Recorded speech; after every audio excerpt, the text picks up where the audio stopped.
Hello Mzansi, welcome to us Khuluma with Brave. Today is your first time visiting this channel. Please do the right thing and click the subscribe button, and also don't forget to smash the like button. Guys, tindzaba taseMzansi atipheli otiningi njena. Nhlalani phansi nirelaxe nginilethele tona ngokulandzelana kwato. Number 1, uBabalwa and Kelvin Momo broke up. Kesana and Kelvin Momo decided to post his new girlfriend lapana on Instagram. And suelitolo guys, the people are still in disbelief. Kanjani we've seen a breakup lamaningi la Mzansi, but leya Kelvin naBabalwa Nkosi yami ave ishoke abantu labaningi basala abantu bathukile ukuthi yo Nkosi yami siyakhumbula sibakhipha ibhenga alethi sisuka kude. So this is them guys, vele basuka kude, and they were holding it down until base bahlukana. And Mzansi overbuhlungu kakhulu, and they're saying ukuthi bayasaba and bevabuhlungu because kusho ukuthi phela they are no longer gonna get my bangers from them, because we know ukuthi baboyithuna qha bebayikhapule nzima kabi tingoma bebakhipha tilandzelana otishisa ini. And bantu nje nabayasho ukuthi they hope ukuthi the new girl can sing, because if angakhona iqula then it means ukuthi it's shy for Kelvin Momo, because vele yena bekamdzinga kuBabalwa because bebashaya indulu engabili emuva. So Musakawula posted lapana ku Twitter, Kelvin Momo introduces his new girlfriend Manasseh Kali. So the girl is Manasseh, and it's actually my first time ngimbona ngase ngive ngemuntu lokuthiwa Manasseh. So it means ukuthi it's not someone loku industry yabo umuntu nje uyabona guys ihag yakhona ukuthi we Nkosi yami. And kusho ukuthi uKelvin Momo and uBabalwa broke up long time ago, ukuthi nyalo njena ngabe so yamposta uGuy. Hayibo Nkosi yami kwendakalani eMzansi. So people had a lot to say about their breakup lapha kuma social media platforms, including TikTok. People are just saying ukuthi ave tinhlitiyo tabo tibuhlungu ongukuhlukana kwale couple lena lenzima ighost ibabani. Guys, if ukhona kuhlukana Kelvin Momo and uBabalwa hayibo nanoma ngangibani la Mzansi esho ukuthi angahlukana nemuntu wakhe.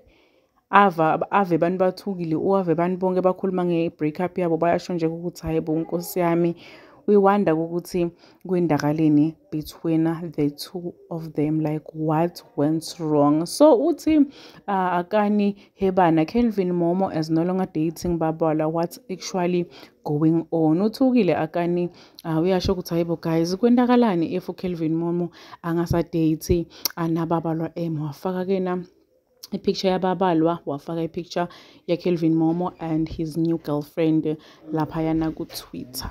So another one said, so no more Babalwa MFT Kelvin Momo. This person is asking lapana ku Twitter ukuthi so kusho ukuthi ngeke vele guys siseva tingoma letithi o letibitwa ngaBabalwa MFT au Kelvin Momo. Uthi shown if Kelvin Momo and Babalwa really broke up, then it means they won't give us any bangers anymore. That's the sad part.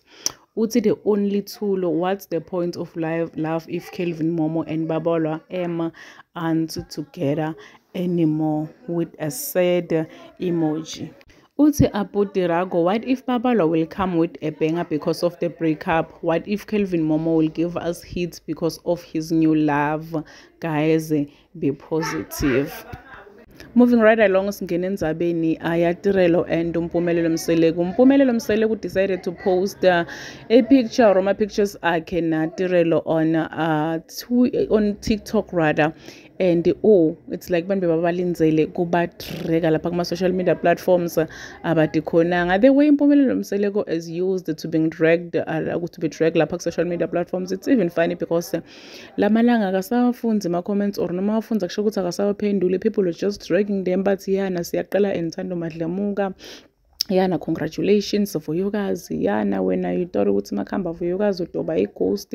Yo guys diyakhala nje like bantu babathanzi. One thing about people ngisho ukuthi noma unganandzaba nawo uma bangakuthandi abakuthandi. One thing about Tirelo, Mzansi awumthandi. One thing about Mpumelelo Mseleku, abantu abamthandi. And uyafosta yena just because utshela ukuthi umntwana wamusa Mseleku, but abantu abamfateli abamfili nje nakancane. People are just dragging them lapha kuma-social media platforms instead ukuthi banqonywe instead ukuthi banqonywe bebadrekwa. Gcwele nje laba badreka khona. Gcwele nje laba badreka khona. Abantu bathi congratulations for you guys. I mean like ngenapho for you guys. So nje this means ukuthi ababathanzi ngisho Tirelo noma ngathi postela one like TikTok account yakhe. Like bantu bayiloko bakhuluma ngavuyokazi, bantu bayiloko bamdreka, bantu bayiloko ukuthi bathi uyatitshela, bantu bayiloko bathi utenda yena. Guys, kwazi kabuhlungu because even last week I remember Tirelo was dragged lapha ku Twitter after aphendule comment yaMpumelelo Mseleku. But anyway, asindluleni kubo. Site ku Casspers Nyuvest. Uthi Musakhawula, Casspers Nyuvest has a secret, a 2-year-old child with a yet to be fully identified woman from Mafikeng, Northwest. Hi, kunzima. Hi, kumatima. So Casspers Nyuvest was trending last week. Angemva kokuthi kudume kokuthi, not even ukuthi kudume, uThobeka Majozi, ex yakhe, akhulume kokuthi uCasspers was cheating on her while their son was sick asesibhedlela alwela impilo yakhe because of cancer. Wavuma ke uCasspers makakhipha ivideo yasho ukuthi what Thobeka said is true and uyaxolisa ngokonke la kwendile nepain lamkhozele yona kubabalwa. Today phuma tigaxa khishwa nguMusakhawula ukuthi hayi phela bhuti izwe nemntwana lona too. Secret child lamfihlile under carpet. Gelwa khona nje bathi uhlala lapha eMafikeng. Sitombona ngasikudala Musakhawula guys akathembisa into la ngeke azayifeza.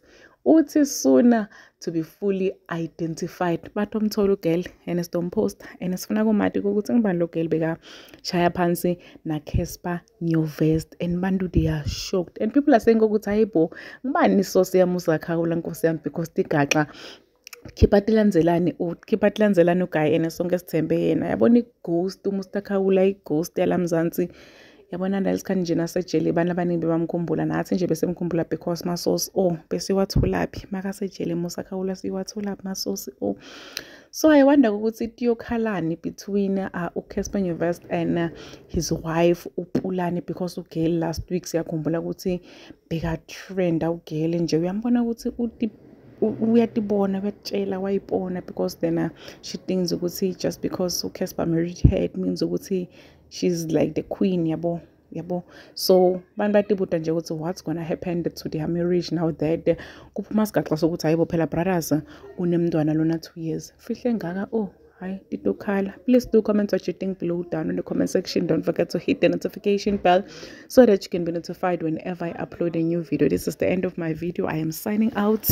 Goodbye.